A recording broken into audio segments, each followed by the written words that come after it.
Oh, are we live? We are live. I'm sorry. Yay! No, we don't need an intro. Start. We're late 1 minute anyway. This happened to Elisa last show too. There was a problem. We will fix it for the next show. Who needs an intro? Hey, welcome to the show. Let's just jump right into the middle of it. My name is Kai Schober. I'm the community manager for Elder Scrolls Online. I'm Jason Levy, community coordinator for Elder Scrolls Online. We are live. As you've probably noticed before we did. Oh God. So thanks for tuning in. Yep. Let's see what we have lined up for today. Yeah, let's look at the show lineup. Right somewhere now. there. Cool. So up first we have the official ESO TU news segment. We're going to take a look at the upcoming in-game fan events. We have the Ask Us Anything, which is where we answer the questions you guys have left on the forums for the last couple weeks. We got one new segment on the show. It's called Art to Zone. We're discussing with senior artist Jeremy Fensky about the first steps creating a zone. And after that, we'll have Fan Creations, where we look at the artwork you guys have created. We have another new segment called the Armchair Developer, where we'll take a look at what it would take to implement a feature into our game. You've probably seen the thread on the forums.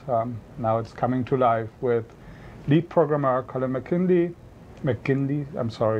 animation director Sean Miller, and lead gameplay designer Chris Stross. Yeah, people have been waiting for that for a while, so it's going to be fun to take a look. And of course, giveaways throughout the show. Yeah. Yay! Cool. That's going to be interesting. Sweet. So let's hope we have kept now, because we're switching to the news.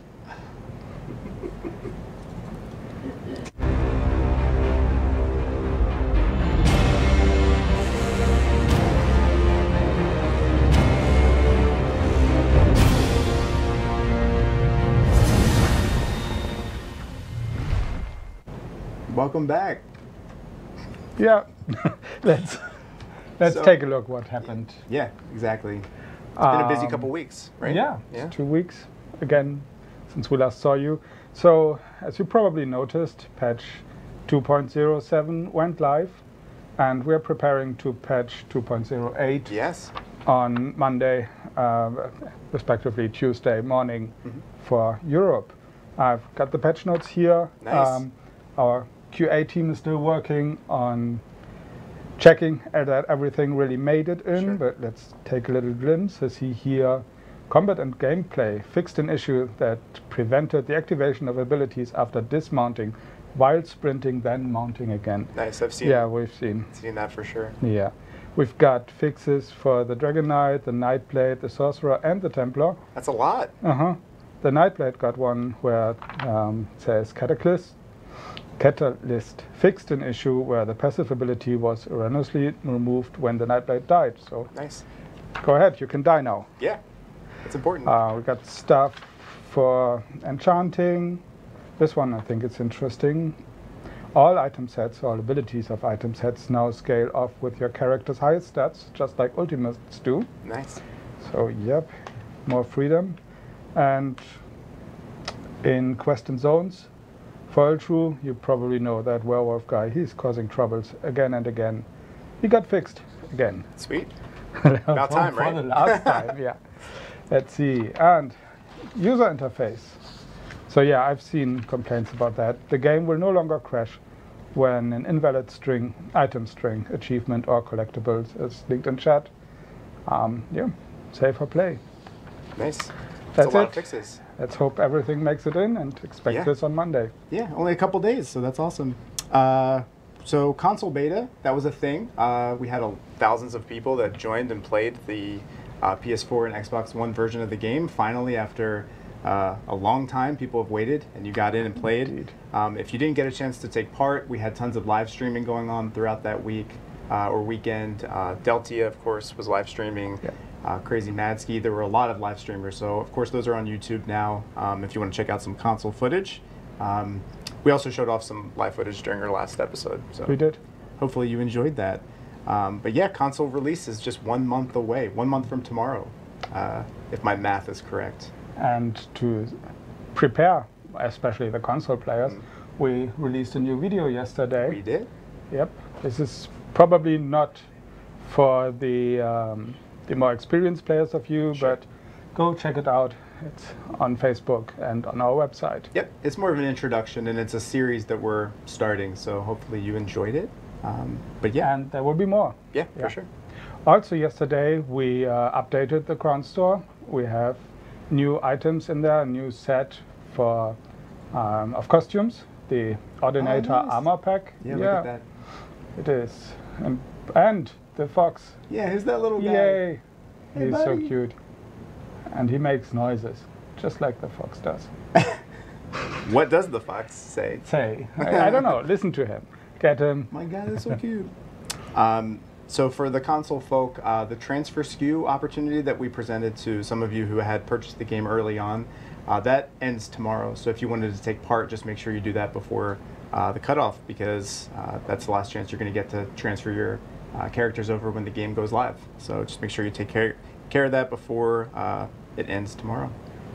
We have a very special event coming along for our German fans, or We do. everyone who lives close to Sure. Cologne. Or people in that wanna Germany, travel, or maybe. Want to travel, yeah, sure. It is the Roleplay Convention. It takes place every year in Cologne, and we're going to be there. We're actually the main sponsor of the convention. Yep. We'll do 4 stage shows, among them an interview with our lawmaster, Ron Schick, also with game director Matt Fire. We'll have cosplay. There's actually some, I don't want to tease too much, but we're preparing some nice armor. Photo opportunities, meet and greet, party on Saturday evening. If you're there, I will be there. Yeah. I will be there, yeah. So if you're there, let us know. I'd like to meet you. Yes. Meet Kai. It's going to be fun. That's reason enough to go. And of course, if you've been following our website, Collectible Creatures fan art contest just ended, but we haven't picked the winners just yet. No, it's We're gonna too tough. Yes, it is very tough. We got some incredible entries, dozens of just incredible artwork pieces that we have to narrow down. I don't know how we're going to do it. But right now we are judging them with the members of our art team. We are going to announce the winners on ESO Live next episode. So in 2 weeks, stay tuned. In the meantime, if you want, check out some of the entries we have on our Tumblr page. We're continuing to show them, so they're not all there yet. But throughout the next few weeks, just keep checking back on Tumblr, see everything that's been submitted to us. Yeah, and and then, if you have any favorites, shout them out, let us know. yeah. I don't know if you can influence the poll, but It might be tough, but it is an incredible assortment of artwork. It's pretty crazy. it is. Yeah. We'll have some of them later in the show. Yeah, exactly. Too. What do we do next? Shall we give away something? I think it's time. Let's give something away. What should we give away? Maybe shot this? glasses. Maybe these? Maybe these? Yeah. Elder Scrolls Online shot glasses, and of course we want to give these away because you guys always play drinking games because of certain things that we say. Yeah. Like I don't know. Yeah, like That's crazy. You never Are you said drunk that. by now? So everyone's drunk. So of course the keyword is I guess we should say EHM. Yeah, we'll do EHM. I know there's multiple ways to spell, but just so you guys aren't UMing the chat, EHM. So take a moment and try to win these. While I am going to check if we have a winner. Let's take a look. That's not staged at all. Man. So are you excited for the roleplay convention? I am. Yeah, I'm that's really looking exciting. forward to it. Yeah. Yeah. I've never been there. So you got a lot of good feedback from several guilds who are coming. Actually, we're going to do Let's Play ESO with one nice. of the German progress guilds. Cool. And Infinity, they will be there. Nice. And we'll show a raid. Sweet. Try. Yeah, that's pretty cool. Very cool, guys. So, Jess, please. Uh-oh. We have a winner. Must be good. We have a winner, and the winner is Test 35983058230. I think you did that on purpose. That is awesome. Yeah. So just to be sure, make sure that this is actually your name and you won the shot glasses. Jess will contact you from backstage, asking you for your shipping address, and we'll get this along your way. Yeah, just in case there's another test out there, Yeah. make sure you check your inbox because I think, man, that's special. That is special. Nice. Well, that was fun. Enjoy your shot glasses. Up next, let's look at some community events, shall we? Shall we?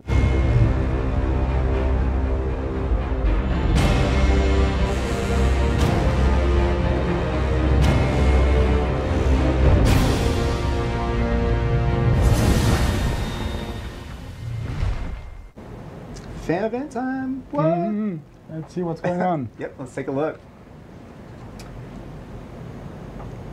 So we have the RP versus P nights. It's an introduction to Cyrodiil for role players, I guess, with an awesome lore text here. It's trying to get some character. It's going to take place on the North American mega server in Cyrodiil, of course. Starts at the North High Rock Gate if you're in the Dagger for Covenant in the Shirwend campaign. This is going to take place every Friday. Next Friday is May 8th and May 15th at 8 p.m. Eastern Time. Very nice. We have the Player Live Auction. This has been taking place for a while. This is a North American event in Greenshade. It will take place tomorrow, the 9th, and the 16th, the following week at 10 p.m. Up next is the Telnara lecture series, where you can join the Telvanni wizards and get lectured. Who doesn't like to get lectured? This, come on. I love it.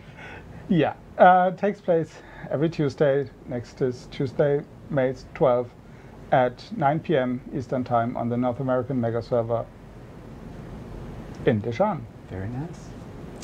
We have the Wayrest Guild Lecture Nights. This takes place in the Wayrest Mages Guild Hall, believe it or not, in Wayrest. Wow. Everenhart Pact. If you have any questions, contact Antioch17 or Fayan. And this takes place Wednesday the 13th and the following week on the 21st at 7 o'clock. On the GMT. European mega server. Yeah. Go Europe. Yeah. Go Europe. More European events, please. Come on. We've got soup kitchen, free clinic, and workshops. That's the combination I was always hoping for. I love it. Yeah, it is hosted by Priest of RK in the Run-In Tavern. It's going to start on Wednesday, May 13 at 8 p.m. On the North American mega server, as I said, in the Run-In Tavern in Fels Run in Wayrest. We have the Widhurst Open Market. This takes place on Thursday, May 14th, and Thursday, the 21st at 8 p.m. EDT. This is a North American event, and this is in Greenshade, Daggerfall Covenant. If you have any questions, contact Eddie Ember. Eddie Ember. It's a good name. We've got guest lectures, lessons in magic, where you can learn more the basics of the concept of portal magic as well as ancient stories. Once again, takes place on the North American mega server, this time in the Altmeri Dominion, the Mages Guild. Starts at 8 p.m. on May 19th, Tuesday. And if you've got questions, if you want to participate, contact Bad Chemistry. Nice. The Undaunted Stream event. So this is taking place right after ESO Live today, actually, at 6 p.m. So starting today throughout the weekend, you can join Red Hot Fur 68 and Nick DK Online and other ESOTU streamers throughout the entire weekend. And if you want to see the whole schedule of who's streaming when, check out the redhotfox.com. Very cool. Well, That's fun. Exciting stuff, yeah. So up next is the Ask Us Anything.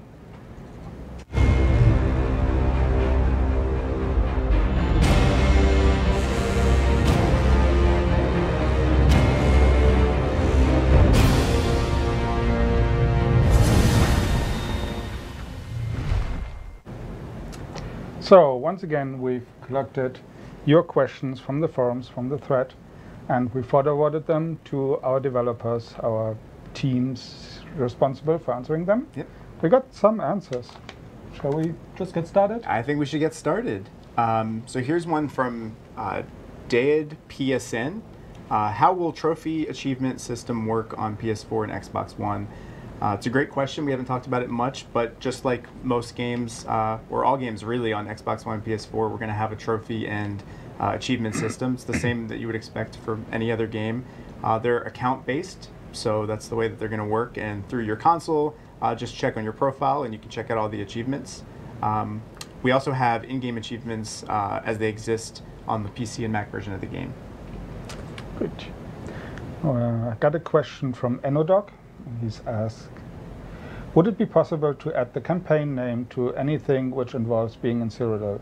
For example, on the group, on guild rosters, the friend list, the loading screen for Cyrodiil and its dwarves, and the Imperial City when it arrives. Yeah. That way, we would know which instance friends are in when trying to group, and also which instance we are loading into if we logged out from some Cyrodiil dev 6 weeks ago and can't remember which campaign the dwarf is in. That's a good suggestion. It's possible that we're going to add this in a future update. We'll discuss it. Nice. That's promising. Here's another one from Enodoc. Man, asking all the questions. Would you consider adding map and compass icons for the Imperial mile gates and bridges in Cyrodiil? It would be useful for navigation if we could see where they are from a distance on the compass, like keeps, so we can go directly towards them rather than having to constantly check their exact position on the map. We have considered adding map icons like that. It's actually more of a limitation that we basically can't have too many map pins within a zone. And since Cyrodiil has a lot of them, it is a limitation for us, but it's definitely something that is possible and we'll look into for sure. Okay. And another one from Enodoc is, there are 21 Aelid runes in Cyrodiil which have map markers, 7 in each territory. Yeah. Yet there are a number of other Aelid runes in Cyrodiil, some of which are bigger than those with icons, such as Real. Is there a plan, a reason for those which were specifically given icons, considering there are 7 in each territory? So, Aelid runes that are major runes with lots of creatures, they usually have a point of interest icon, but some of them slipped through or couldn't make it in because of the limitations we just mentioned. Sure.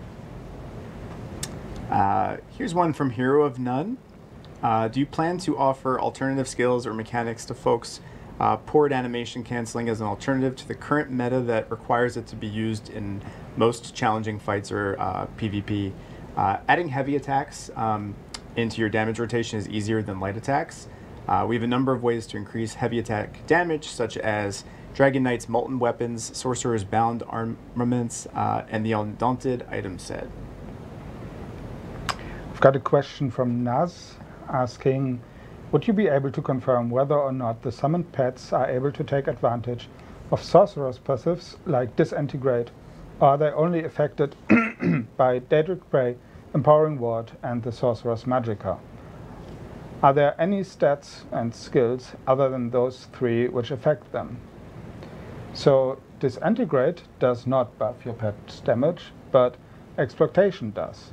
The Sorcerer's Magicka pool and the critical strike rating are used to determine the pet attributes and stats.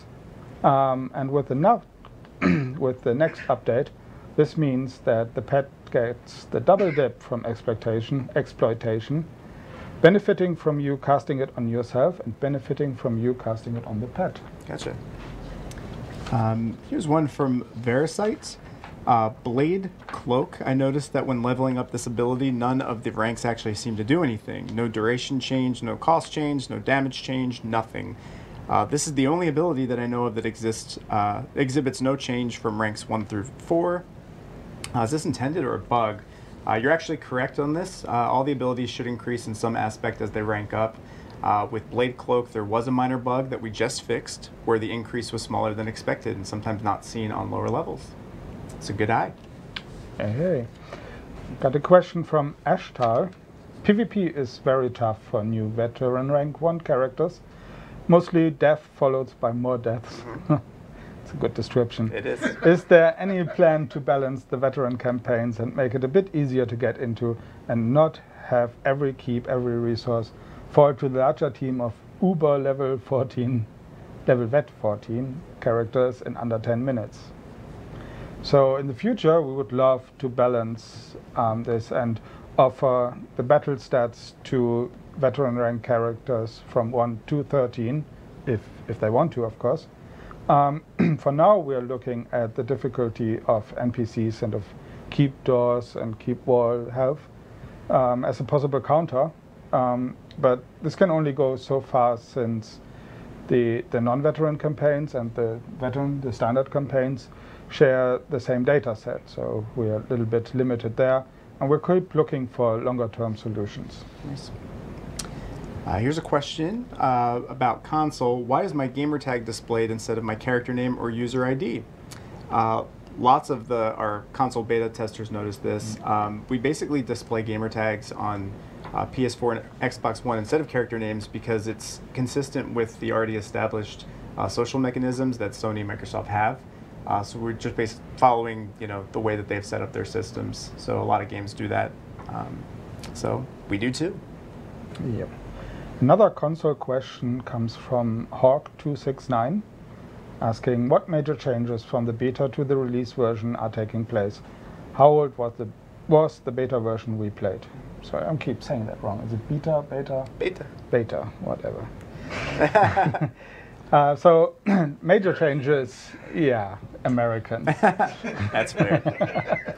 Major changes are going to include the introduction of the quick chat system, where you can basically pick predefined phrases, put them on your hot wheel and select them if you want to. And of course, bug fixes and polishes. Yep. Bugs and bug fixes, polish, I'm sure is going to be, what devs have been doing. I mean, we got to get it ready, guys. That's why we have them. Yeah. Here's one from Shades of Kin. I keep wanting to say Shades of Skin, but it's Shades of Kin. World bosses are interesting, and I love that they provide small rewards and experience, but could we please see something like a Fighters Guild bounty board to hunt these bosses down on a daily or weekly basis to earn a reward? It would renew the interest in the world bosses and provide another way for veteran players to earn experience and rewards. We definitely like that idea. We don't have any promises or plans, but if we can think about something that we could implement like that, we'll do it. But very cool idea. From Hero Morpho comes the question, will we see an early access to the console versions like you guys did with the PC version? We will not have an early access period for the console launch of Elder Scrolls Online Tamriel Unlimited, but you will be able to log in at midnight in your time zone. Yep. Starting at midnight. Yep. Here's one from Ariel Gerard. Will we ever see the Vampires of Morrowind, like Burn, All Day, and Kara clans while traveling through Morrowind? Deviath Fire says, how did I do? Did I butcher that? Is that pretty bad? Lawrence is not screaming, so probably it's good. Yeah, I didn't hear him. Yeah. These clans of vampiric pests are native to Vardenfell and are rarely encountered on the mainland, if ever. So that is your answer. Briss would like to know, are there any plans to give criminals the option to cure vampirism and or werewolf, lycanthropy, whatever? Lycanthropy? Yeah, that's what I said. Currently, this is impossible with a large and unpayable bounty. So this is something we've discussed a couple of times, but currently we haven't scheduled a full design yet, no plan. We do think there should be an option for perma-criminals to get cured, but we also have to be careful with the effects this has on gameplay, since we do want people to pay off their bounty once in a while, or at least risk getting caught. Here's one from Whoosh Power.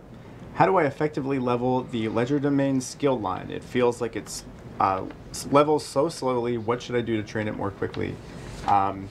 So our devs wrote up a very long answer for this one with some tips. So I'm going to try to read this off to you. Please don't fall asleep. It is. interesting. No, it's very Yeah. interesting. It is. This is a matter of personal style, and there are several ways to go about it. If your main concern is leveling legerdemain quickly, look into poaching and selling stolen guts and animal parts. Usually there are only a couple farmers near the farm animals, so you can kill the livestock and get away. Poor chickens. The risk for poaching is fairly low, and you won't feel terrible if a guard takes your animal parts from you. Another quick option would be to steal from the barrels and the furniture. It's faster than pickpocketing or killing, and it's safer too. It has a bit more risk associated with it, but if you wanted to feel less thiefy and less stabby, or more thiefy and less stabby, it's a good alternative. You also want to expand your legerdemain passive trafficker as soon as you can. And then lastly, make sure that both the fence and lauder up, your daily cap each day, as each item processed through the fence gives a point of legerdemain experience. And once you've maxed your daily caps, you can continue to gain progress by continuing to pick locks and pickpocket. Reading are hard. You can even save up blue quality stealables to sell to a fence the next day. Just make sure you don't get caught. Right. So there you go. There's some tips.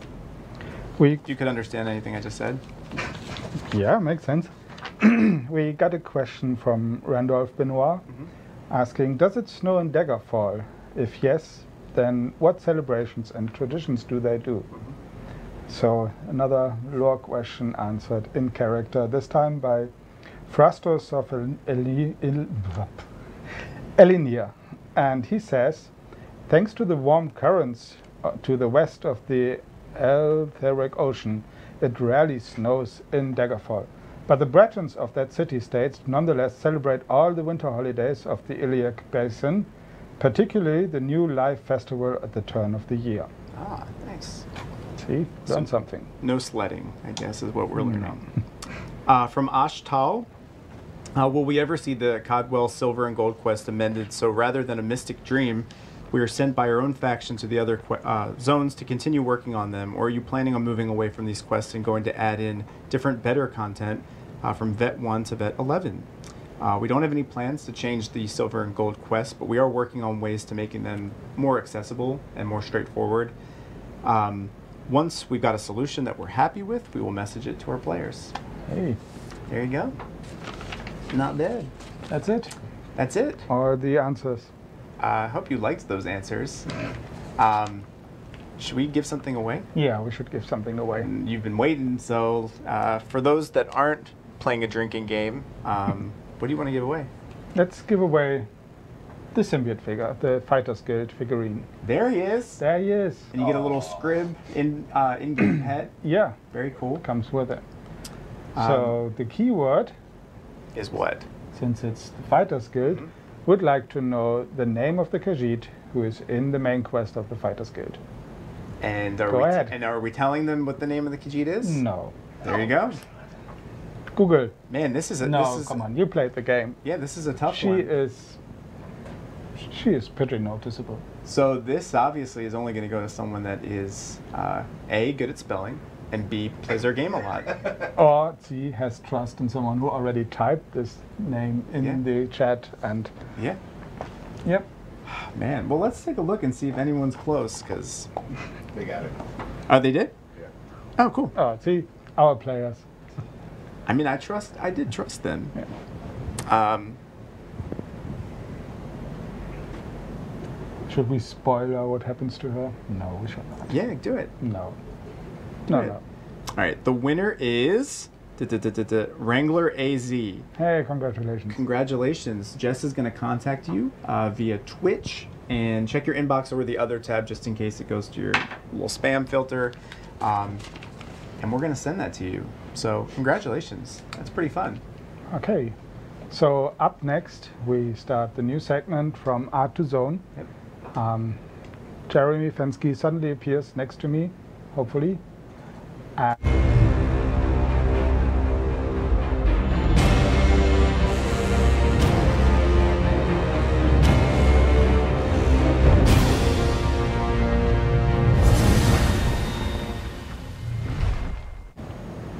Hey, Jeremy. Hey. Welcome. Thank you. Yeah. So you were the first person in this new segment to be here, so welcome. Great. So yeah, as Kai was saying, basically this is all about showing the first steps at creating a zone from the art perspective. So welcome. Do you want to talk about what you do here? Yeah, I'm Jeremy Fensky. I'm a concept artist here at ZeniMax Online. I've been working on the Elder Scrolls Online for almost 6 years now. That's a long time. Oh, yeah. As a concept artist, what I do is design and draw all the 2D images, some of the load screens that you see. Everything in the world, from a small prop to a character or armor, needs to be designed. So me and, of course, I don't do it all myself. The team, that's what we focus on. So yeah. So we picked Cracklawn to discuss a zone that has never been visited before. It's established in the lore, but people haven't been able to go there. No, not yet. No one has actually seen it in the game until now, so it's exciting. So how do you start? All right, so how we begin before... Oops, it's going on too fast. How we begin is we first look at the map and see kind of what the geography would sort of be like. We see that it's neighboring Bankarai and Cyrodiil, and we know that up north of there's a lot of mountains. So from there, as you can see, a lot of these reference images are blurred out for copyright reasons, but I gather a huge, huge swath of reference images from Earth, from our world, so it's relatable. Here I was referencing a lot of stuff from Western China, Mongolia, but I landed on Afghanistan, and there's a lot of really beautiful shots of Afghanistan. We're not used to seeing that. Sure. So I modeled a lot of the environment based on that. Whoa, skipping ahead. After I researched the references and we kind of have a somewhat of an idea what we want to do with the zone, I start creating zone speed paints. They're just very fast. So, sorry to interrupt. What does speed paint mean? Is that you got the clock next to you and then you just draw as fast as possible? In some ways, I do try to limit it to a short amount of time. It's really just meant to be a postcard, just a beautiful, like, pretty quick shot of what the zone could look like. And I do a wide variety of them, and then as we go, we figure, well, we like this bit or we don't like that bit. It's just a fast way of showing what the game could look like. It's incredible. So define fast, because this would take a year for me. And they look so like polished and final to me, like they just look great. Yeah. With these images, anywhere from 30 minutes to an hour, I try to keep them. Of course, I'm using some photo integration in there, and just trying to keep it loose and fast. And at this point, everything is so high level. I mean, I should preface all this stuff it doesn't look like this in game right now. This is the very first concepts that we were doing when we were just talking about the zone and what it could be. So wow. That's just some of them. I did more. I did probably about 30 for this zone. Those are the favorite ones that we were kind of going with to start. So. And you just knock yourself out. You do whatever comes to your mind, or are you limiting yourself to the reality of world building? No. Actually, at the start, we try to just pie in the sky, go as crazy as you want. Try different things, because we can always eliminate them. With game production, it takes months and lots of man hours to actually build all this stuff. For me, if I can do a painting in under an hour that is at least a glimpse of what it could be, it's a good way to start before everyone starts building everything. And reality sets in later on and realize we can't do all this stuff. But it's better to start high and then go down. Next, what I do is I actually take the ideas from the speed paint and I actually paint directly on the map. You see the map there in like an isometric view. How long does that take? Because that looks insanely detailed. This thing, it's actually something I'm building while I'm doing the speed paints. It's always something that's it's very flexible. Like I'm always kind of working on it. There's been several iterations of this, and it really just starts off as a world building guide for them to just get started in building the zone. It's not. It was never meant to be set in stone at any point. Yeah, and as we can see, if if you've ever visited Craglawn in-game, this is not what it doesn't looks like really, at the moment. Yeah, it doesn't really look like. I'd say in this case, reality definitely set in more than any other zone. I think I was being very ambitious at the start here. So, yeah, and this image is just showing the speed paints and the thumbnails that I did, and possibly where you would see it. You know, at the start, there was a lot of different elevations. There's low-lying deserts, high mountains, and then temperate, like middle areas. And here, actually, this cool. this shot describes it. I do a lot of guides after this. The next step would be to do all these guides for world building, for the modelers, the biome, the people who actually make the stuff that you see in the game, right? It's just a way of bringing a believability and natural feel, like this is how our planet works, this is how it works in these regions. It should also reflect that in the game. So and are you trying to bring this diversity to every zone, or is it just because we have the Reach and Skyrim in the north with the mountains? Absolutely, yeah. And that's what kind of brought me to Afghanistan a little bit. It is kind of like a Silk Road. There's low-lying desert, neighboring high mountains, neighboring flat greens that are in Cyrodiil. So yeah, it was quite a mix. There you see more blurry, but I do a whole bunch of these. This is just a few based on my speed paints, based on my reference gathering, different plant life that lives in these geographic locations. I do a lot of thumbnail sketches like this, just showing the shape of the bush, the kind of plant life. There's other sketches of the leaf shape, as well as rock. Every rock piece, every cliff piece starts off as a rough sketch like this. There's a kind of a repetition and rhythm with the shape, that they all kind of have the same overall primitive shape size, and yeah, and that's reflected through the small rocks all the way to the big cliff pieces. So, and that's how it looks in game. Yeah, lots of rocks. So I'm no artist. How do you approach the task to do a rock? Do you take one and just imagine the layout, the form? A lot of it is looking at references, looking at the region specifically that I'm researching, and coming up with a shape that there's kind of there's basic like almost graphic design principles that go into it. It's based on a simple shape that I created, and that shape repeats itself through really dominant large shapes to smaller shapes. So I kind of start in a very primitive, simple form, and then build off from that, build detail off from that. Did that answer your question? It does, yeah. I'm trying not to get too wordy. No, fine. But and there's a lot of other work that goes in between that step and then this step. There's biome team who are building it. I'm always supporting them with more like texture call-outs and how things look more specifically.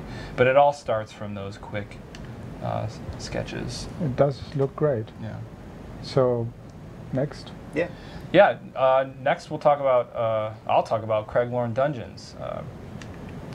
Well, if we're going to talk about Craglawn Dungeons and kind of how we started, again, we start with research and then reference. So our research was looking into the needs, the Nedic people. The Nedic people are among the first humans in Tamriel. I think they died off even in the first era.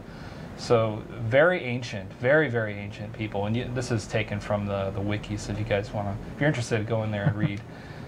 Sure, go ahead. And the backstory for the dungeons are, and a lot of the quests in Craglawn are based around the Mage, the Serpent, and the Warrior constellations. They're originally birth signs, and they play a big role in the Craglawn and dungeons and a lot of the story there. Yeah, you probably noticed when you did a trial. Yeah, so I also researched some great concept art from Skyrim. This is by Ray Lederer.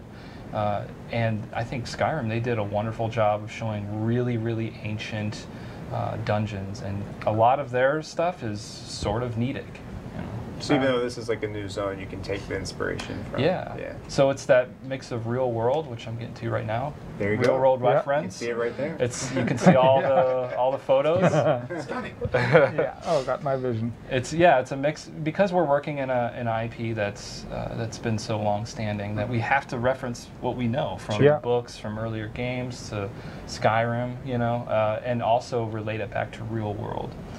So again, just like the biome stuff that I did, I do the same thing for the dungeon. Just look up a lot of reference images. This reference specifically was such a powerful piece of reference. This is the Ajanta and Ellora caves in India, and if you guys could go Google search it, it's such Yeah. a interesting. I looked it up before the show. I never heard of it. I have to admit, it's impressive. It's really just impressive. Beautiful, really Yeah. ancient ruins that they basically took rock or a whole cliff and just dug straight down to create a temple out of just solid rock. I couldn't imagine how long it took them to actually build this thing.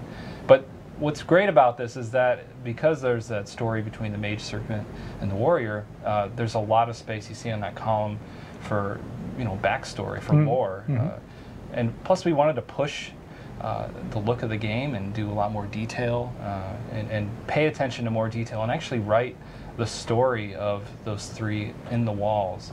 So now that we know where you came from, we suddenly notice all the columns in the dungeons. Yeah. There's so many of them. Yeah, so again, just like the biome, I did some quicker sketches of how it could look. And you see some of them are a little closer to Skyrim, some are a little closer to the place in India, just trying to find that balance.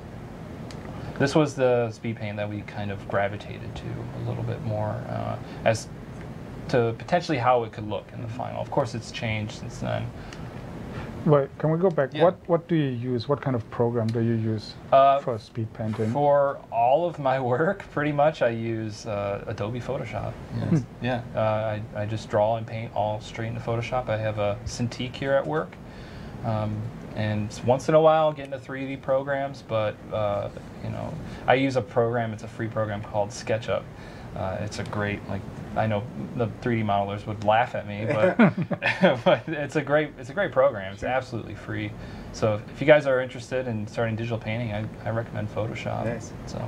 And yeah, see the outcome. Will you teach us how to use it? With me? I just go download it. We'd have to do a very long Twitch session for that. All right, so the strong element from those references was that column. So the first thing I started on was the column, and you see there's a lot of the warrior, serpent, mage sort of motifs built into the column. It's that story that we're trying to build for this area. So the column was kind of the pivotal piece that I wanted to design first, and then there it is in game. Nice. It's reused a lot. There's a lot of reuse for that column. And then I just take that, and once we were happy with the column, I started building doors, walls, trim, all based around the stylings of that one column. So you're the guy who then goes through the game in the dungeon with the group and stops in front of every column. I and do. admires Yeah. what world builders did to your vision. Yeah. You know what? It changes, and I'm just showing the earlier stuff, but we would never get to where we are today if it hadn't been for this work, right? Sure. We're trying to get the best looking stuff out there, and sometimes it falls short of the concept, but you're still going to end up with excellent work in the end. Oh yeah. So next time you go through a dungeon, especially in Cracklawn, stop, look at the walls, look Yeah. at the columns. Unless you're in a speed run, then Yeah. don't piss off your guild leader. Yeah, but lots of detail. You can see Yeah. there a lot of detail too. Yeah. And adds so much to the atmosphere. You Yeah. go into the dungeon, you really feel how old it is. Yeah. I mean, everything needs to be designed. All the floors, even the stairs, everything has been designed by a concept artist and then implemented by a 3D artist. So we have rough stairs, good stairs, Yeah. rough floors, good floors. When we approach dungeons, we tend to do two different approaches, a very rough version and a more polished version. Maybe the more polished version is used in a boss room or an important moment. So here I have two two different variations. Sometimes what ends up being built is kind of a culmination of both. Here you see on the bottom right, it's a very rough stone. It's the very beginning of them carving the patterns into the wall. And then as time goes, it becomes more polished and more refined with more patterning in there. Are we going to find these walls in-game? Or is that just an idea? Well, the thing is, I don't know if all of them are exactly in there. You saw in the screenshot that I showed, it's actually sort of a mix in between that lower right one and maybe the one to the left of it. It's still very rough stone. I think we really wanted to make it feel more ancient overall. So if it was too pretty and too perfect, it wouldn't feel as ancient. So I think that's kind of why we went with that. Here is just some really early concepts, and this is very indicative of what we do with everything, a bridge, an entrance, what that looks like. I like this because it actually shows how the entrance was carved out of the side of the rock, out of the side of the mountain. That's a really nice entrance. Yeah, it's really cool. Yeah, we were trying to, again, I think we were being very ambitious at the beginning, what we could do. But you know, nothing has really gone forever. These concepts is still here. Maybe later on in the future we'll actually build it. You know, that happens a lot of times. You know, things get repurposed for later zones. So how do we have to imagine the process? You come up with something, then the next step is to present it to the art director, I guess? Yeah, I'm always working very closely with the art director. We meet every 3 days or every 2 days and talk about. So because doing a painting or a drawing doesn't take a whole lot of time, it's important for us to constantly be meeting with the art director and meeting with the leads for the zone teams and stuff. So yeah. And then from there it goes to the world building? It goes to the modelers, so like the biome artists and the environment artists. They actually build and texture everything, and then those get sent over to the world builders, and they actually start blocking out the world. So, do they often come back to you and shout at you because you were too ambitious? I'm constantly, not constantly. That's not right. I'm frequently tasked with actually going back to some of the older concepts or doing paint overs of the existing 3D models, just as adding little notes, little things here, maybe add some trim there and fix this here and there, just small things. So it's good because I feel I'm a part of the process the whole way.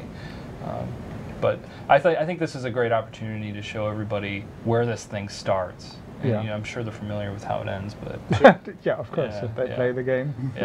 Should have noticed. So again, everything needs to be designed. I mean, every urn, a lot of those interactable urns and chests that you click on to get loot, all need to be designed. They all need to feel unique to the dungeon. Every crypt, door, statue, these are rough ideas. I think some of them, a percentage of them made it into the game. Not all of them did. But at this stage, again, I'm drawing these pretty quickly so I can get a bunch down on a page. And then when it's all put together, it looks more like this. Yeah. Pretty incredible. It is. This was a painting that I did kind of as the thing was being built, as Craiglorn was finished. This was a specific quest area, and I painted a load screen for it. So I love the lightning. It's great. And I know we've been warned not to mention colors, but how do you pick them? We saw the different colors in all the dungeons, from red to blue to greenish. Okay, how? We won't be here all day. Well, I've been working here for 6 years, and beyond that, I've been drawing and painting for almost my whole life. So, asking me how I paint, I think a lot about color temperature, and not to get too nitty gritty into how I work, but especially in this scene, we have a few different lights coming in here. We have the cool light, probably from the moon, coming down in the trees. It gives it like a really pretty, magical feeling. And then we also have the torch lights and all the warm lights that are in there. Yeah. So when I do an image like this, I'm planning on, okay, I want warm torch lights in the far recesses of the dungeon to help illuminate what's back there. You want your viewer to like look into the scene and wonder what's around the corner, you know, and not just flat end, you know. So I think a lot about that. Yeah, does that answer your question? I would like to know what's going on behind there. Me too. Yeah. We'll leave it up to everyone else to wonder. These are some very early concepts of Craig Lorne. Again, didn't really end up looking like this, but we were just brainstorming and thinking about the boss encounters of the serpent, the mage, and the warrior. And this was for the serpent. And we had some really crazy ideas. They didn't really make it, but it's fun to do early concepts like this when the sky's the limit. And this was for the warrior. Yep. You know, we were going to have the statues come alive and attack the player. I think there's some of that stayed, some of that theme stayed, but not exactly this moment. And then the mage, I think a lot of the mood for this one remained. It did. So, you know, these paintings, they're meant to just brainstorm in a way, you know, just to come out with ideas and whether it's just palette or mood or whatever, you know, it's generating ideas for gameplay. It's inspiring the other teams. Yep. So it's a win-win, even if you don't end up having it look just like that. And this is more of what it looks like in game, and these are just a few more load screens that I have done for Craig Lorne. Much more accurate to the way it looks. These were done much later, and I'm sure you guys have seen them in game. Well, yeah. So how long does such a load screen take you? Well, we have about 3 to 4 days, which is plenty of time to put a lot of detail into How is these. that plenty of time? That's It is. I drink a lot of coffee. Yeah, that's incredible. Yeah. So, yeah, that's it. Well, Sweet. thank you for the presentation. We've got a lot of questions. We have a lot of questions, of course. Okay. Just because that was incredible. People Thank want you. to know more. Yeah. So if you don't mind, here's one from Dolzla T. They are curious if you've looked into the Alhambra in Granada, southern Spain, and if that influenced you at all. Oh, wow. I'm familiar with what they're talking about. I've seen that. I'm trying to think. It could have been one of those Google images. You know what? Yeah, who knows? I did that. I worked on Craig Lorne. I mean, it was almost 2 years ago now. Sure. It was quite a while ago. Yeah. I think we may have looked at that because I know my art lead, the assistant art director, went to Spain, and I remember we had talked about that area. Sure. So that's Cool. interesting that they pointed it out. Yeah, that's good. very cool. Good catch. Yeah. So here's another question. Don't know the author. Ask, what's your favorite spot in Craig Lorne as it exists now? And if you go back to your concepts, would you change anything? Don't ask me that. Would I change anything? Of course, I want exactly what I put down originally, but you know, that's something you have to get used to. Yeah. You know, like as an artist, you can't. You have to understand that you're working on a project that's bigger than you, and you can't let your ego get in the way. Yeah. I'm just there throwing out ideas. If things catch, great.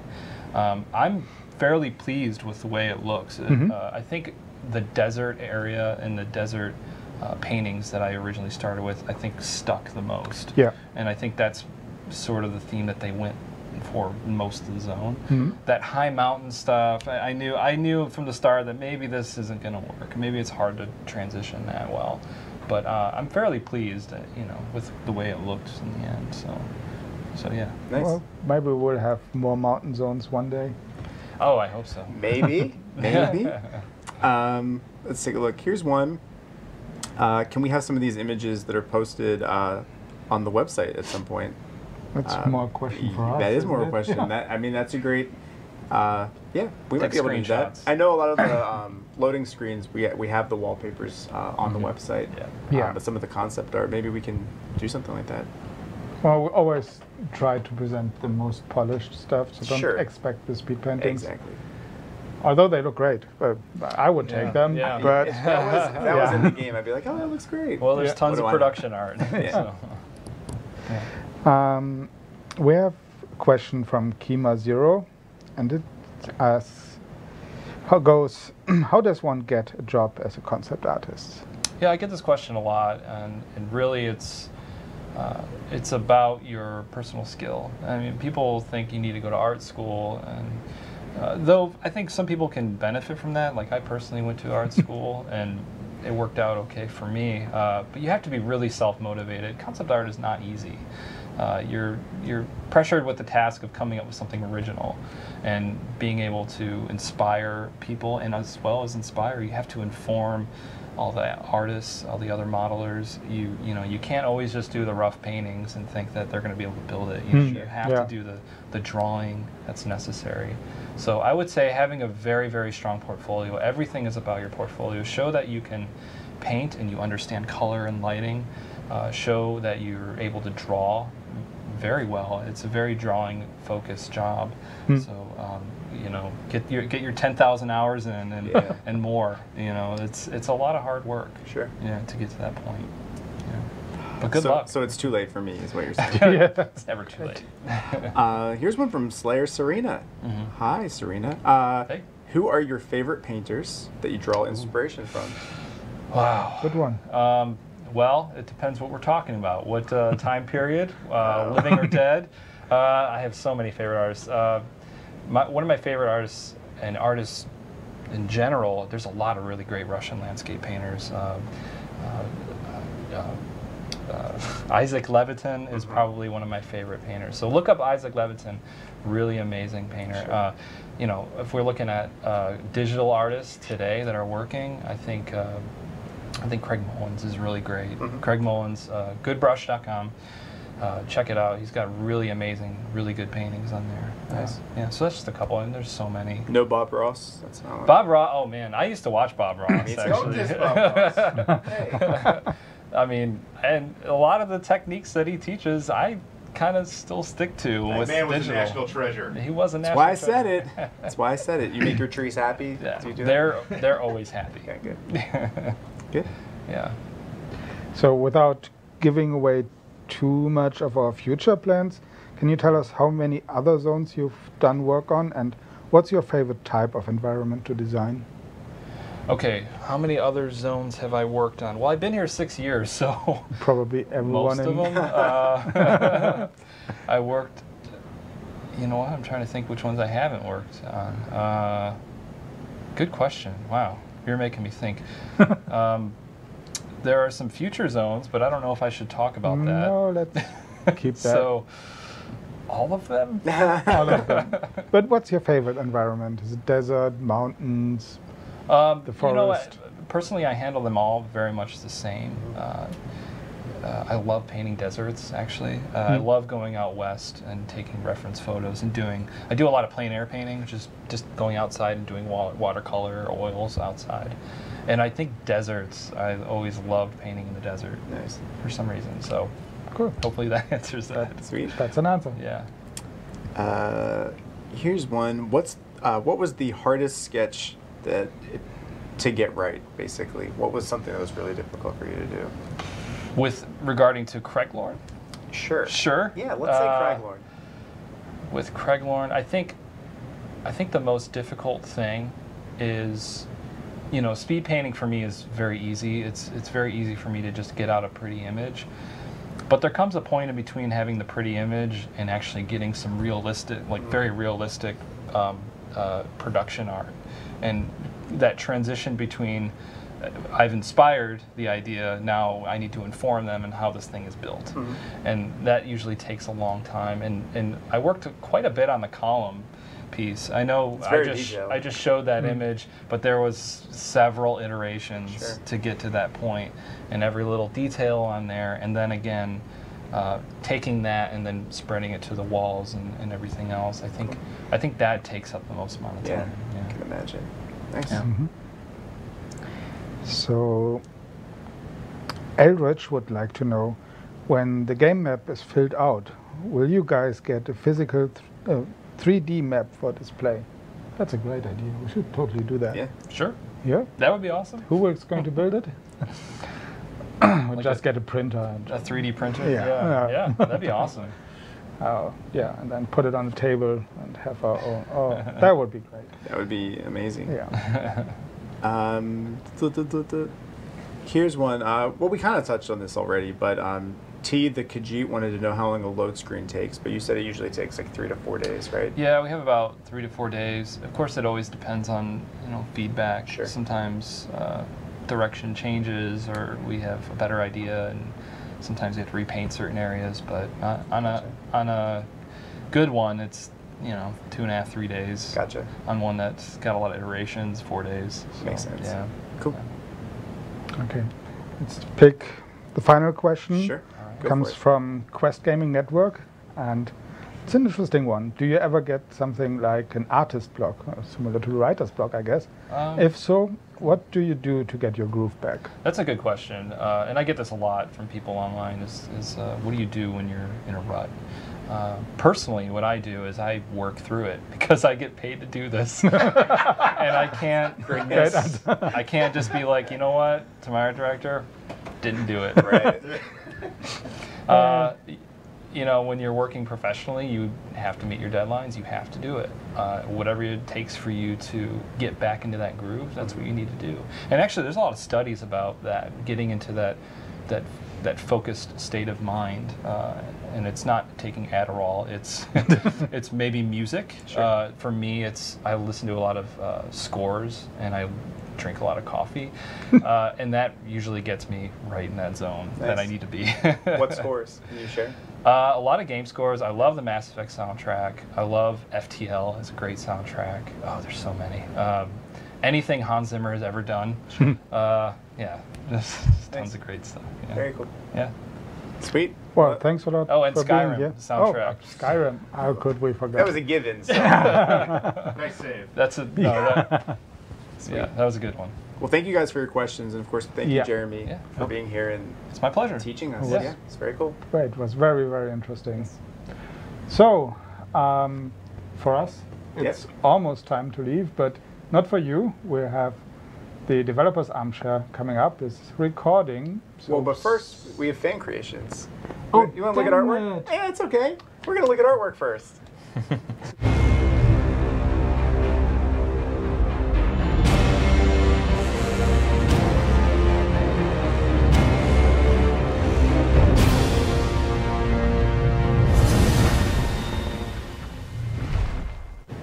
See, that happens if you trust the teleprompter. It happens. But yeah, let's take a look at some artwork before the Armchair Developer, shall we? See some of your creations. Let's get into it. So this one is called Saria. Was done by Lady Jumper, can be found on DeviantArt, and it is the in-game character, the Dunmer, Saria Samaris. It's been a while since she last drew her, so here's a new one. Nice. That's a nice one. Yeah, it is. This one is so cool. Oh, yeah. Shira and Uravi by Jack KJ on the official forums. And this is the, basically those are the names of the characters on the right, as you can see. But they created plushies based on those characters. And they're like a foot tall and super adorable. And I think they should just mass produce them and give them out to everyone at the studio. They're very cute. It is really impressive. But nice job. Very cool. So here we have Creamy and Eranor. It was done by by Fikumiku-chan on DeviantArt, and also be found on our official forums. It is a commission piece for Ebonwyn's 2000 player character Creamy and her friend Eranor Blueswhip. This next one is on DeviantArt by Ulvin F.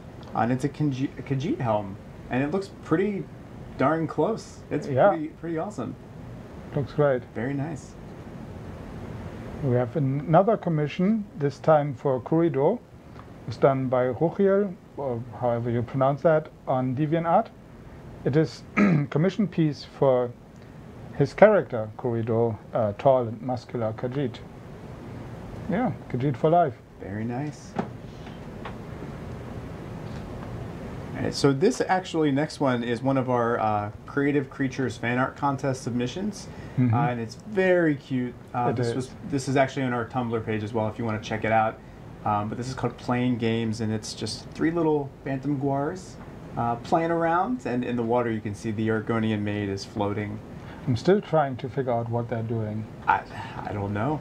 See, something. I come from Bremen, so this reminds me of the city musicians. Oh, sure. The donkey, the dog, the cat. Yeah. Yep. It's very cute, nonetheless. I love it. It is great. Here we have Mushroom Paradise. It's another entry for our fan art contest. It is straighted Gore, and obviously he is in paradise because he loves mushrooms. Done by Doom Dreamer and can be found on our official Tumblr. See, this is why we said it's going to be hard for us to judge this contest. Yeah. Because every entry looks like amazing. So, up next, this one is awesome. This is by Jacob. He's 5 years old. His dad Steven sent this to us, and that is his dad holding on to his mount. And it is super adorable. He draws all of the artwork based on all of the Elder Scrolls games, and Steven has them all hanging up in his office, including this one, which he did for our game. And his dad said he loves watching him play, which is super cute. It's just a very muscular and very happy Yes. unicorn. Yeah. Super happy, super strong. Double happy. Yep. Very cute. Good job, Jacob. Yeah. So last not least, we have themed room, ESO to you themed room, done by MikaNet, can be found on our forums. This is a room complete with ESO posters, with figurines, and a latte. Don't forget the latte. Took them 2 days to complete, after hours with painting, sawing, and drilling. Shall we take a guess which alliance he chose? God, that's hard. I have no clues. No clues at all. That's cool.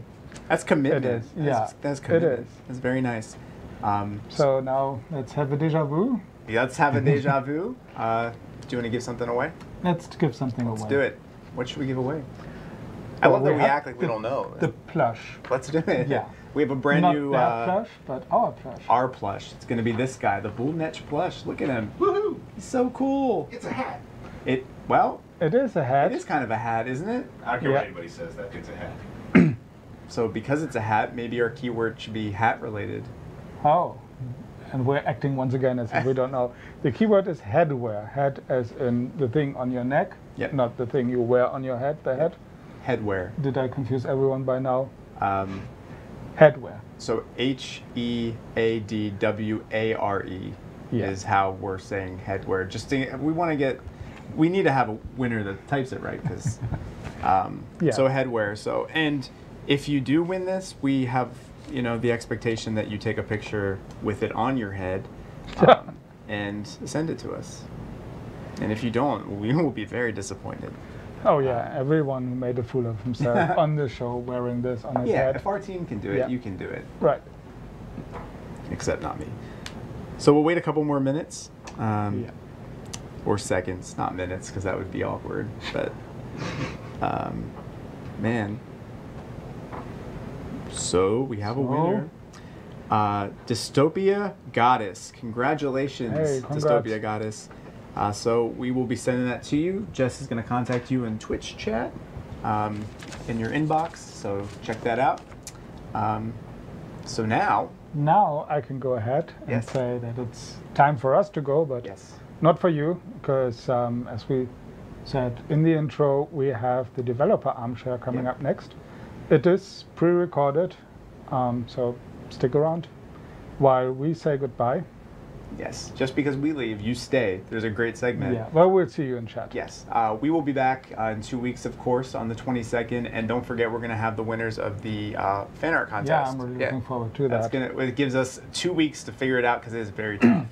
And we need all 2 weeks. So. Yeah. Very Also, don't forget, ich sehe euch auf der Rollenspiel-Convention, hoffentlich. Yep. Alle Deutschen und aus der Umgebung. Exactly. Did you get that? I was discussing world domination plans with my fellow Germans. That's totally fine. Good. That's totally fine. World domination at the Roleplay Convention. Yeah. Look forward to it.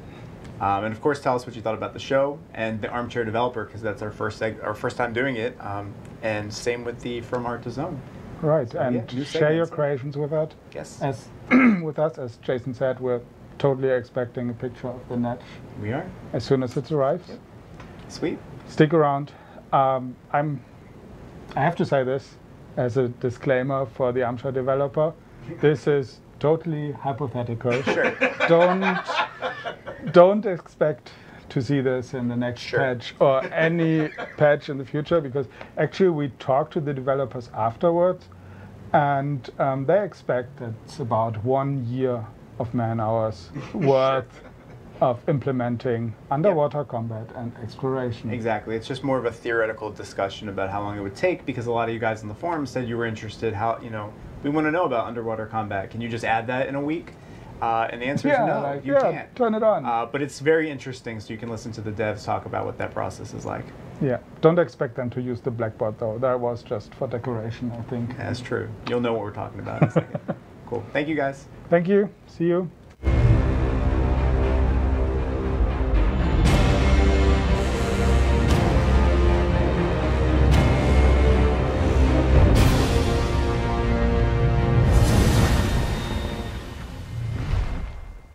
Hi, my name is Colin McGinley. I'm the lead programmer here, one of them, and I mainly focus on gameplay and systems. My name is Sean Miller. I'm the animation director. And I'm Chris Strauss. I'm the lead gameplay designer. And today, Colin and Sean, what we're going to talk about is what it would take to get underwater combat and exploration into the game. Several players have asked kind of on the forums, hey, it'd be really cool to be able to take my player and actually not just swim on the surface, but go underneath the water. And so we thought it would be an interesting kind of idea to kind of go into what it would take to get movement and exploration and combat and even quest content, some of those things into the game. So Colin, why don't we start with you? If I wanted to take the player and actually get them to just go from the surface to under the water, where would we start? How would we handle the movement in terms of, right now you're just limited to the ground. Even when you're on the surface of the water, it's just one plane. But how do we start going into this 3D space that's vertical as well? So there are probably going to be a lot of issues and considerations you have to take into account there. Movement in general and the control of your player is obviously a fundamental part of any game. Right. So there's normally a lot of iteration involved in this. We would generally come up with a default or a control scheme that we think that might be a good starting point, and some ideas how it might work, and we would need to kind of put those in place and try them out, and then go from there and see how well it works and iterate on it. Just off the top of my head, there are a lot of considerations that we need to take into account that are different from what we have at the moment. Obviously, being underwater, you're not constrained to any surface, so you're able to move around in 3D space. That has considerations for your camera, as well as how you kind of interact with the world around you. There's a lot of animation implications there for your player, which I'm sure Sean can touch on in a minute. There's going to be a lot of transitions that we have, going from walking on the beach, entering the water. You could maybe be diving into the water, so there's that transition. There's from you then going from under the water, coming back out again, under the water, up to the surface of the water. Kind of how you interact with bumping into rocks and the ground, how you kind of interact with then maybe other NPCs or monsters in the water. Right. Then there's like, can you sprint? How fast can you go underwater? Can you change that speed? How much control does the player have? How long can they stay underwater? How much buoyancy do they have? Are there different kind of viscosities of liquid that you go into? So some are harder to swim in than others. So there could be a whole kind of range of issues there that we kind of would work on in a piecemeal fashion, but it's a broad scope of work that kind of would need to be worked on over a long period of time to kind of make it feel right, make it feel tight, make it feel good. So there's no kind of overarching design that you can kind of stamp down on the ground to start with. It kind of has to be kind of worked on. Right, right. It just touches so many different systems, just to even just the basic concept of, just swimming underwater. So, Sean, in terms of animations, let's not even just consider combat just yet, but just the transition of just going into the water and like Colin was mentioning, jumping in, from a cliff versus I just dive down. how much work are we talking about just for something like that? Well, you know, with something like the kind of motion that you'd be used to in an MMO, you're going to want to be able to do whatever you want, like what Colin had asked for. The more that you limit it, the less work it is. But right. you know, you have just on navigation, you're looking at about between 50 and 60 animations that have to work for the players and for all the humanoid races that we have in the game. Right. And that's just in general, and that really isn't even accounting for the verticality. Okay. Because we have to, depending on what our solution is for how we handle moving up and down in that 3D space, we at least have to be able to handle the transitions there.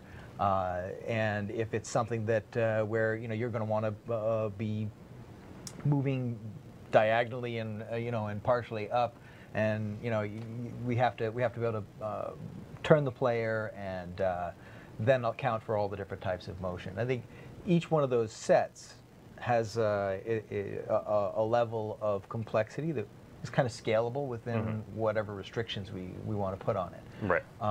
So it becomes one of those things where when you prototype it out, we block in a lot of those animations just to sort of see what's going to feel good in terms of moving around the space, and then we would craft the animations that we need to get there. But just right off the bat, you're looking at just to move around, and without even really doing a lot of interacting with anything, you're probably looking at 50 or 60 animations that we would use to create that. And that's just like the actual movement part. The whole transition phases between entering and exiting the water probably needs its own custom animations as well to kind of make it look really nice. You know, a lot of it ends up coming into like what are the restrictions that we want to put into it, because you can't necessarily do everything, but the expectation of a player getting in there is they're going to want to explore, they're going to want to do a lot of things.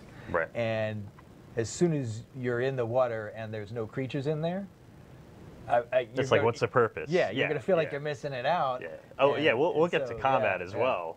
But yeah, just even taking just that basic concept, like what kind of performance implications would there be more information we have to send between the client and server, because now we're not just dealing with the plane, but 3D space in general? Purely on the client, obviously we're going to be using more memory because we got more animations for the player. So there's that consideration, because obviously we have a lot of animations in the game, and bumping that up is something that we kind of do very judiciously, only where we really need to.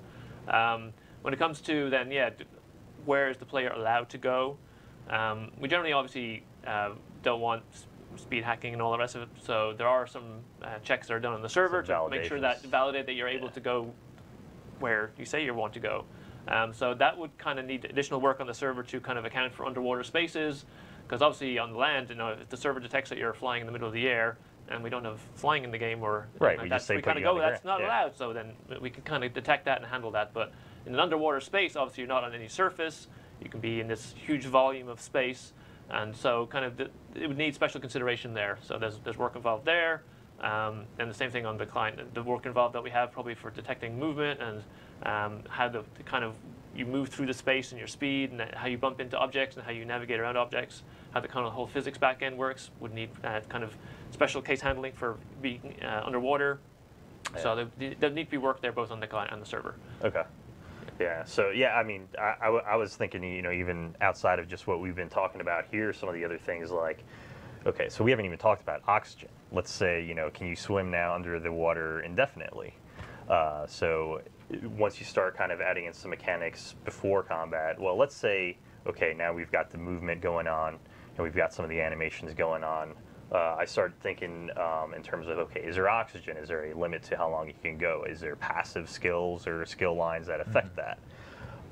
There even be racial elements. Exactly. Right? You'd expect as an Argonian to be able to swim longer by basic, you know, just by underwater. Does that give you an advantage now over a player who can't do that? Right. Yeah. So, if you have underwater swimming in Cyrodiil, you know, is there certain tactical advantages that we now have to balance out? Yeah. And then if you do have this oxygen mechanic as well, then is how do you communicate that to the player? Right. You've got visuals, maybe do we have a UI element, but we kind of know where does that go? Yeah, we have to get the VFX. And audio, because then the player starts maybe panting when they're running out of air, kind of different feedback mechanisms to kind of show that they're getting low.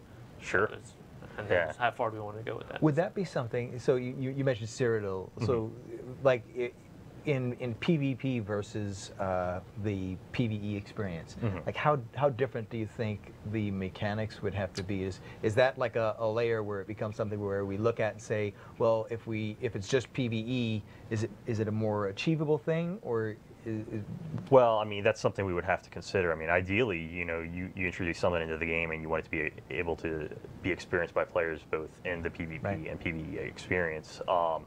But again, that'll introduce, certain balance and certain considerations with combat and PvP combat that need to be either addressed, or then you start looking at like, okay, do we kind of limit you to being able to do that in PvE? But then that kind of feels a little bit hokey, because it's like, well, why can't I swim in this water? I mean, let's say we did go down that route, then you can start saying stuff like, well, slaughterfish are going to attack you if you go really deep in this water. But those are things that, would kind of come down into like consulting with, Brian and the PvP group and combat, and kind of figuring out what kind of repercussions there are with all that. And generally for such a large kind of task, so putting something so big as this that's going to like open up like large areas of the world to the player that they can't go to now, I think it probably makes sense to kind of make it so that it is part of both PvP and PvE. So I mean, it's such a huge encompassing kind of new mechanic that it makes sense to kind of make it available to as many people as possible to use. So. Right. Yeah. If it's too limiting, like like we were talking about, is if I'm in the water and I can't fight, well, then I lose a whole part of the game. It really doesn't. It's suddenly not really worth the. I mean, it's cool for a minute or two, but then you're like, well, what's the point? What's the reason? What's motivating me to do that? Because you're going to want to do it anywhere you see water. Right. So it's not even just big open fields of water. There's places in the game where we have areas that you swim, and both large and open bodies of water. Yeah. Figuring out how we handle those cases. And the minute you put it in for water, then it's like, well, can I then enter lava? And can I go into other kinds of liquid? That would be kind of cool to do, or you can have special quests. Lava swimming. Yeah. Now, wait a minute. Hold on now. So talking about kind of the visuals, I started thinking about like, okay, so we've got the VFX considerations like the bubbles, and that stuff is one layer on that. But when I start thinking about the audio and the client graphics, I start to kind of spiral into various different thoughts. So when I look at some other games, certainly you go underwater and sometimes there's distortion, the fog kind of changes, and there's a difference between if your camera is below the water or above the water. So I imagine we'd have to get client graphics involved and how that works. And then audio as well. Does the source of the audio when I'm underwater for something that is above water, does that sound garbled? Is there kind of some sort of reverb or ducking going on for where the source is? So we start getting into, I guess, all the client graphics and the audio engine as well. And how important that what's going on the surface as opposed to what's going on in the water, it becomes, it's like, well, can people outside of the water, can they attack me when I'm in the water? Right. Because you have to be able to know what's going on up there if they can interact with you. If they can't, well then, it's a little bit less important, I think. But it is something like, as a whole experience, you have to look at the sound, you have to look at the effects, you have to look at the animation, and how that whole experience comes together for the player. Yeah, definitely. And there's some other areas that kind of come to mind is the UI. So if I'm in inventory, now we have to start kind of looking at this other state as well of, well, I got to look like I'm framed correctly and swimming in place if I bring up inventory. And as well, if you have still the oxygen limit in place, I mean, that kind of is a time limit on how long you can do stuff, which is Right. So then do you disable it, or what is disabled, and do you let the player do that? And typically, we'll let them do that. But yeah, then it starts to kind of run into kind of some consideration with, how much oxygen am I using? But you brought up, the point of combat, knowing the sources above water, which is a great transition to our next point, which is, okay, so we talk a little bit about actually getting your character underwater. Now, what would it take to get you actually doing combat? And the way I look at it is there's two different kind of areas we could look at this. One is just water-to-water combat, which is, let's say, underwater for this purpose, but there is a whole other layer, which is, what if someone is on land and I'm just submerged? Can they target me? Or if I'm on the surface, do we have surface-level combat that kind of coincides with underwater and all that? So let's just talk about, I guess where would we start with something like that? So there are generally, so when it comes to combat, it's PvE and PvP are the two main areas. So Sure. I'm going to start with PvE because I think there's a lot of things I can think of there that are a huge amount of work. Probably the biggest one is NPCs and monsters, how they navigate the space. Right, the pathfinding. Pathfinding. So at the moment for NPCs and monsters, when they're on land, we generate a nav mesh, a navigation mesh, so they actually know where they're allowed to go on the surface, on dry land, and they can kind of. And is that like basically like a grid that's just draped over the terrain? Right, so it can tell like what slopes they can go up and down, what stairs Right. they can climb, what blockages there are in the way, so it goes around walls. But when it comes to an underwater space, that's a complete three-dimensional space, and that would require all new tech, all new navigation systems to be put in place. So that's nothing that we could actually kind of take what we've got and pretty much add an extra piece to it. This Right. would be like completely new from the ground up, which is generally a lot more work than taking an existing system and adding a new feature to it or kind of expanding in a certain direction. So that in itself is a major piece of work. And then you got to take into consideration when the NPCs and monsters are fighting you, how do they work as a group? Normally, yeah, definitely. when players, like you've got multiple monsters attacking you when you're on dry land, they'll kind of spread out around you in a nice kind of semicircle. What would they do when you're fighting them underwater? Do they kind of just, they go all around you? Kind of just the decisions making there, so that how do you kind of know who to fight and the best way to kind of approach it? So there could be a whole new bunch of tactics that could be put in place there for monsters to use when they're fighting underwater, which could make it very interesting and would make it completely different than combat on land. So I think this would be kind of really nice, great potential there. But it would be, as I said kind of earlier, it'd be probably involve a lot of iteration, kind of work to see what we like, what we don't like, what works, what doesn't work. And kind of find the best solutions to problems that we probably haven't even thought of yet. Right. So that would be a big deal. I imagine one thing that may also come up is just in the aspect of movement. Is there momentum? Is there acceleration, deceleration that's going on with these creatures? Yeah. Do the larger ones kind of slow down longer because we're dealing with this volume that you're in? And I don't know if that starts to kind of tie into how the animation is handled as well for a lot of these In fact, a lot of creatures. those animations we were talking earlier about the number of animation it takes to get you to navigate in space. A lot of those animations are the transitions between how fast you're going and what you're going to do next. Right. And it's interesting because that dance between what feels good in gameplay and what feels good just from an animation standpoint, you want to imply all of that momentum and all of that stuff, but is that fun?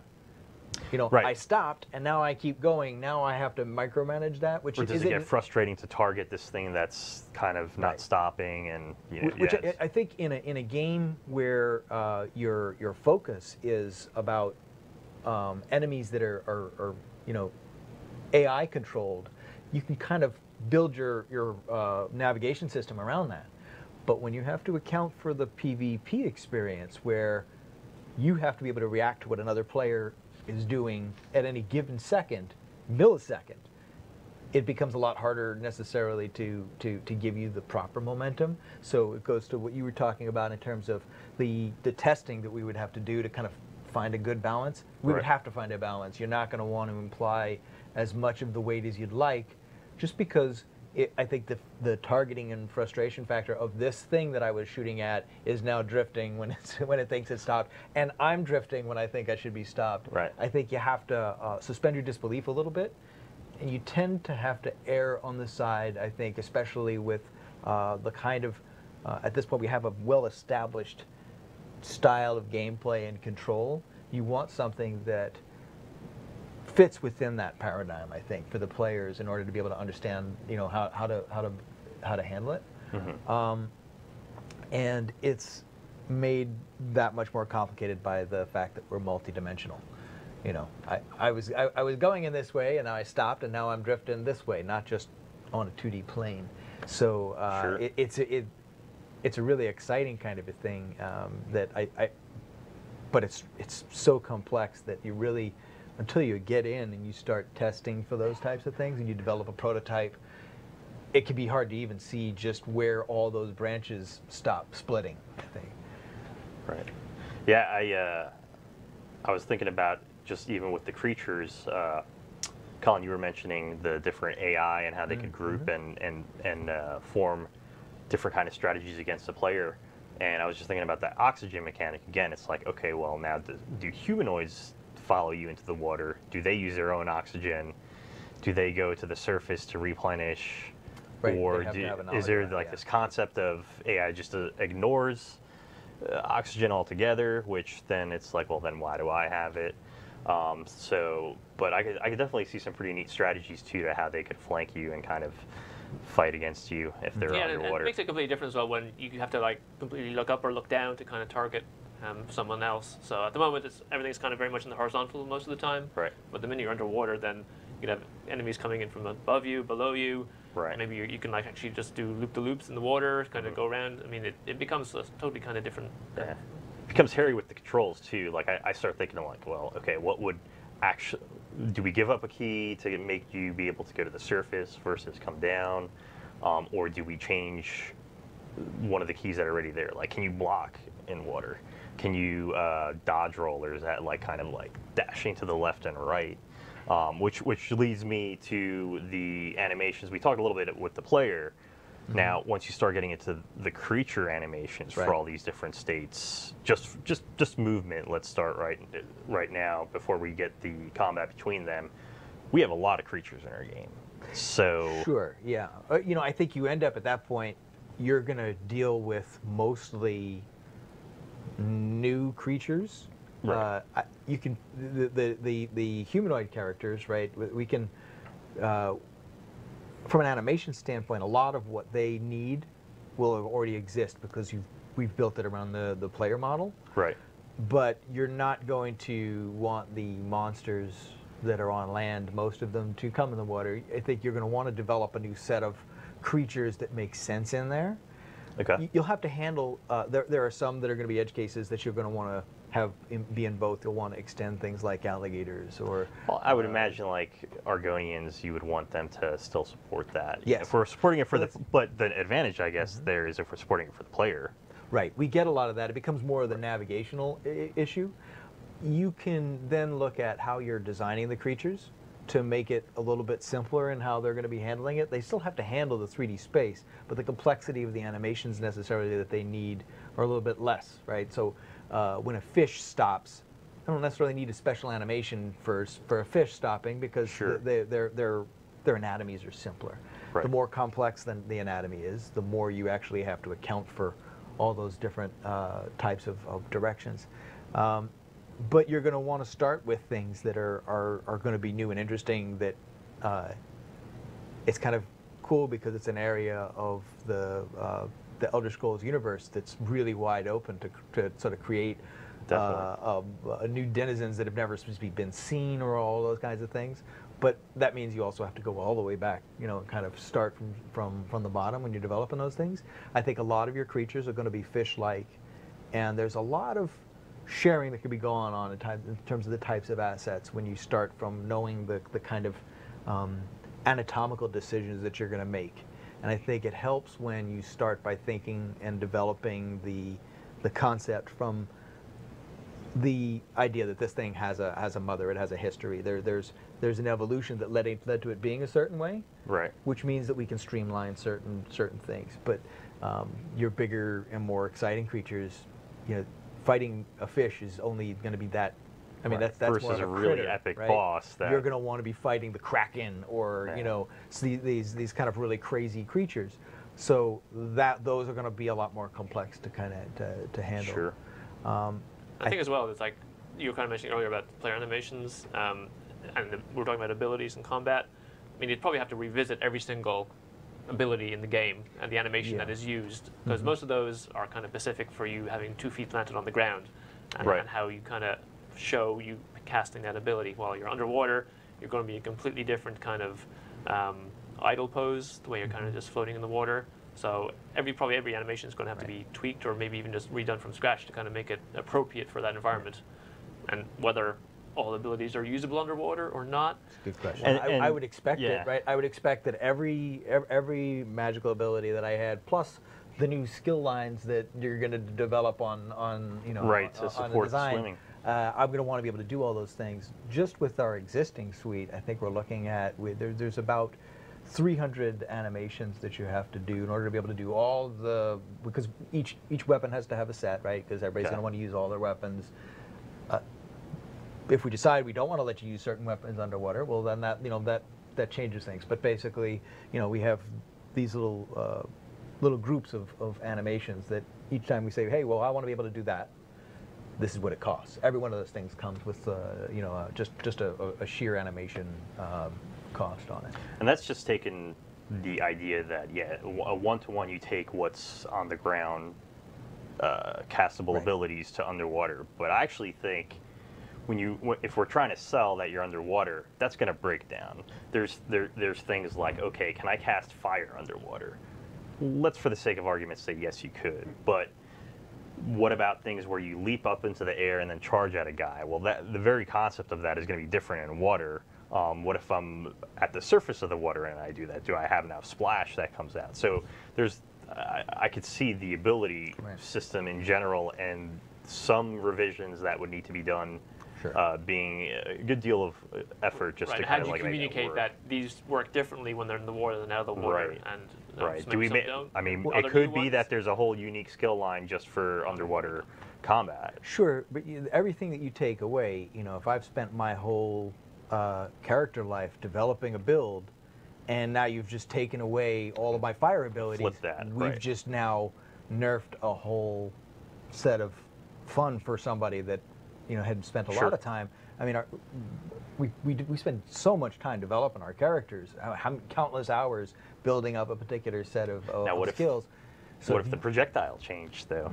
Right, so PFX could be re-altered to kind of make it more. I mean, I think that works better if you change that paradigm rather than taking it away. I think. But right, there but certainly. Things like Dragon Leap and laying down standards. I mean, like where do they go? You're in the middle of the water. So that they have to be. We could rework them all, but they would need. Do you walk really slow along the bottom of the water and then you just kind of do the slow standard placement? But there is that balance of, okay, what still gives you the flexibility of the combat that we currently have while still feeling like you're in water, and that's certainly pretty tricky. So what if I can do all my abilities underwater? Can I do them on the surface of my water? That's a great question. Because and can that be the same? I mean. I'm trying to think now, I mean, stylistically, if you could get away with kind of making that. You may be able to. I think where you start kind of running into a little bit of the issue is whether or not you have that upper torso kind of like aiming up and down, whereas you're still kind of dealing somewhat on a plane when you're on the surface. Even if I'm targeting a guy on land, I mean, I could see it being shared, but that's really a question, I guess, for you in terms of how we would handle the skeleton and the actual animations being able to support that. It's really kind of interesting, kind of thinking about what would feel different, what would feel bad, what would work. We probably start trying that out. You start by trying to keep it the same, but I feel like I would think it would feel really weird if it didn't feel different when I broke surface and I'm floating on there, but I wouldn't want it to disrupt any of my abilities. I wouldn't want it because everything has to flow. That's really interesting. Just even thinking about that, I hadn't thought about that. So what about death? When I think of our current way combat handles death, your guy just kind of flops to the ground. In some cases, there's ash. I'm thinking we'd probably need some kind of special cases for, if something turns to ash, you wouldn't want that to happen in water, just because of the fact that even from an asset level, it's usually just a pile, a mound, and so you have to start thinking like that. Or do you float in the water after you're dead? Do you raise to the top? How does looting happen? Well, if you're in armor, you'd probably go to the bottom or to the top. But sure. Well, but yes. Going to ash, I think you could probably just change the effect so that you kind of turn to ash still, but then it just dissipates in the water. Right. Ones where you get burnt and turn to a crisp, Yeah, going to ice, maybe just again just Kinda have to- float down. So Yeah. I think that would be you'd be moving after you're dead. But Well, it's, you know, if you know you're used to having, you know, something that you can go to and loot, right? There has to be that loot pile. So that's it. Yes. you can't really communicate a pile of ash in the water. That becomes now an effects task more than a, you know, you'd have to switch that to being an effects kind of thing, so that it felt, I think, more. You know. I mean that's again another big area that needs both client and server work. Because at the moment when you kill somebody and they drop dead, the server knows that that's where their corpse is, and so that's when you request to loot that body. The server checks, are you close enough to this dead body to be able to pick up the loot? And it says, yes, you are. No, you aren't.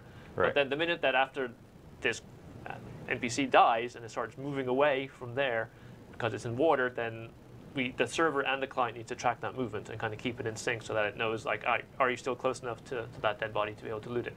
So that's something that we do not have in the current game. So that would be something that would be additional work as well. I mean, you know, the death animations and those types of things, those are part of that initial set that I was thinking of that you would need in order to be able to sell, you know, just as a core. But, you know, yeah, from just being able to track those assets. And if you're in a river, like, are there currents that move it downstream? All that kind of stuff. It's the same thing you probably have in Yeah, water, you know, so. I could certainly see, you know, different kinds of water types pushing you through the water, or, you know, different source for oxygen. There could be bubbling. Make you know, waterfalls and more you get interesting that. as well. That kind of more Right. force there near the waterfall. So Definitely. I guess on on that idea, you know, so when I think of like the waterfalls and being able to swim around them, I always kind of think of that idea of going behind the waterfall and finding a cool area. Yeah. Which kind of makes me wonder, like, okay, how would we handle quests and some of the content there? Well, our quest tools are pretty robust, but if someone's doing the scripting for the content, I imagine they want to have control over how creatures can path. So there would probably be some additional tools work as well that would need. So as well as the additional work I kind of mentioned about allowing NPCs to navigate this whole new three-dimensional space, then then on the other side you've got to be able to provide tools to our content designers to be able to tell NPCs where to go and how to get there in whatever way they kind of want them to take this way around or to not go there. So yes, there would be tools work involved and making that usable and clear and kind of bug-free and all that good stuff. So yeah. So certainly. You mentioning about just thinking about the quests and the tools and that whole idea of things having to be in a place that's the same. I was just thinking about just the physics, just the physics of our world is built on gravity and having a ground and things fall, ground plane, things fall and have weight. So the minute it starts to move around, then that's the whole. It becomes having to develop. We really have to develop a set of pipelines and tech around just being able to control the physics of. Oh yeah. Characters putting constraints on it, so that we kind of determine like are things allowed to go, where are they not allowed to go. Yeah. How fast do things move, making sure everything kind of stays in sync and that the client and the server are kind of doing the same thing. And even on a world building level, you'd have to handle it from a whole new approach, because you're kind of looking at it in terms of the player can kind of hit it from any angle if there's crevices along the ground, as well as if it's tight spaces. A lot of the same considerations we have, you know, with the normal terrain and world building that goes on, but if we were to take our existing kind of landmass and try to make those areas that are knee deep right now be swimmable, there'd be all the world building that would have to go into that as well, because you want it to look interesting. You want it to look interesting, all new art assets, and maybe not a whole new environment, depending on the area. You need plants, underwater ruins, all kinds of cool stuff. Definitely. So now that we've got the quests and other world building and content underwater, and the player can move around, creatures can move around, and there's combat. What about mounts? I start thinking about, like, wow, there could be some really cool mounts. Do I ride around on a giant seahorse? Well, I want like a crocodile. Yeah. You know. and how does that work? Because right now, when you go into the water with a mount, it kind of dismounts you. But do we have mounts that are actually surface and water, or I'm sorry, surface and land, or just water? Yeah, I mean, if I had a guar, I might expect to be able to Actually, kind of like wade through at least wade through at the top and be able to navigate at the very least on on that. But the real interest for me is on the things that I can ride in the water. If I have a mount that I can only ride in the water, I'm okay. I would, but I would have to have that. Yeah. I have to have my mount. You know, whether it's What kind of mount would you want? I think I'd want to ride a shark or a or crocodile would be awesome. Yeah. You know, I don't even need to go fast with it. I just want, going through the water that way. You know, the interesting thing is your mount. The animations that you're going to have on that are going to be very different. Right. And there is an added level of complexity in handling, in a believable fashion, the height transitions. I mean, you could pick your battles there, but if you've got a long creature like, say, a crocodile or a shark or something like that, I'm going to expect that to behave the way that I would normally see it in the natural world. So you kind of you can't just turn on a dime and have it and think it's going to look okay. You know, the awesomeness of having an underwater pet just starts to go away if it doesn't move, at least reasonably believably. You know, and I'm always going to want to see it move more naturally than not. But there's a little complex knot of just being able to handle the orientation of your creatures down there that you're riding, the synchronized animations and things like that. But man, I think you got to have it. Yeah, it definitely would be pretty cool. So we were talking a little bit about Cyrodiil and how would underwater combat kind of work in the context of PvP. And I was trying to, one thing that kind of came to mind was, how do we handle even balancing the melee versus ranged combat? So that really is one of those areas where it starts to kind of be very tricky, because I could see if I'm on the surface and I'm a melee guy and there's a guy shooting at me, I'm going to be pretty frustrated. But it'd be one of those things that I think we would have to solve. Would you feel like it would be like we could have a solution that felt equally good for natural melee versus, say, magical melee? I mean, I'm sorry, magical ranged versus natural ranged is the big thing, right? So if I'm shooting an arrow underwater, Right. I would expect my range to be shorter. And Could be. would I apply those same rules? Could we sort of come up with a system where we're saying we're going to reduce the overall range just so that it feels right? Or does that start to feel cheesy? Do I feel as a player like I should be able to? The difficulty would be how you message that, because is that just a global rule now that we say we lower the ranges, or is it just for targets that are in water? Or is it I would do it in water. I was thinking in water, like it becomes. Are you talking about someone that's swimming within water? Yeah. In the water. Yeah, As well, I mean, it's like when you've got two-handed sword. I mean, that is going to act. You're going to be using that completely differently if you're underwater than you're on the surface. I mean, I would think that two-handed sword underwater is not probably a really good weapon to use. Right. So, like, how usable is that? I mean, does that change to being something completely different? And the bow and arrow, I think, just thinking about it, bows and arrows don't seem to make a great weapon underwater either. Well, I'm just thinking about the context of if I'm swimming either underwater or near the surface, and if I'm targetable by someone outside of water. Right. And what is my defense like? We may need to then have some kind of buff while you're swimming where you're.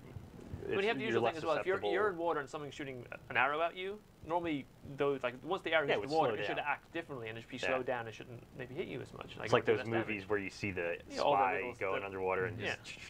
Well, at that point, though, then you're going to start wanting an underwater class of weapons, right? Right. And that's. And they switch out one-to-one with your current weapons, then just replace them, because Or we want to is it keep an all your alternate abilities that you mode? have with those kind of weapon suites. So. That becomes an interesting way to kind of handle the underwater world, is if you introduce it as I have weapons, like if the things that worked on the surface don't necessarily work, but I'm going to give you a whole new set of things. Maybe that becomes a skill line, and that you're starting over, but it's the same for everybody, right? You're starting it over, so everybody has to. You're introducing this as a late stage, but everybody has to start and build up. their weapon sets, and you know, then instead of having a bow and arrow, you have, you know, Harpoon or some sort of variant of it, crossbows, something and like that. you know, those types of things. Get spears into the game. I got a Throw them. trident.